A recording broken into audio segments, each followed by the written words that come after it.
What's up, YouTube? It's your boy AC. Quick one today, quick-ish one anyway. Why do men avoid going to singles events? Well, I think historically men don't show up at these speed dating events for two reasons, and both reasons are pretty irrational, right? Because the first one is what he really thinks is, I don't want to look or feel desperate. This is embarrassing. What if I see someone I know? All very childish, all very juvenile.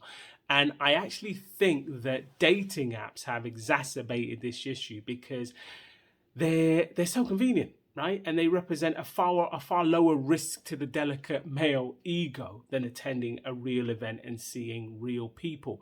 The irony here, I mentioned that word before, haven't I, is that all the same irrational pitfalls of seeing someone you know or potentially appearing desperate or lonely or whatever the word is, though the same arguments can be made of being on a dating app. But for some odd reason, apps get a pass, probably because the accessibility of multiple people is possible. But also probably because he can lie. Men lie on dating apps a fair amount. So do women, of course, but that's another podcast. Reason number two why men flake when it comes to attending speed dating events. How do I say this succinctly? It feeds into his sense of not being in control. So he doesn't attend. No. Let's use an example. I'm a big Star Trek fan, right? And in Star Trek Voyager, probably a while ago now, maybe even 20 years anyway, there is an alpha male race of aliens, and they're called the Hirogen, right? They're basically a big blue version of the Predator, but without, if you know Predator, but without the dreadlocks, right? And they live for what they call the hunt. The whole thing, sorry for this wild digression, but it's the only thing I could think of.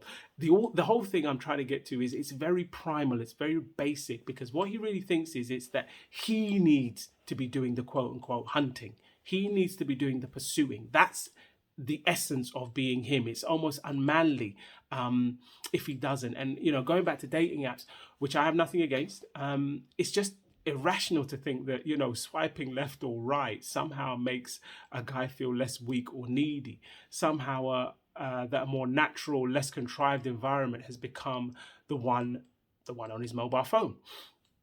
This, of course, begs the question, is it actually worth even going to speed dating singles events if dudes aren't going to be there? And I think the answer to that question lies in a far deeper question of, where do I meet a decent guy? Where do I meet a decent man this year? And you can click the link which has come up on your screen now to find that out. I'll sum it up by saying that it's a mindset. I believe it's a mindset shift, not a location or logistical issue in terms of meeting a guy.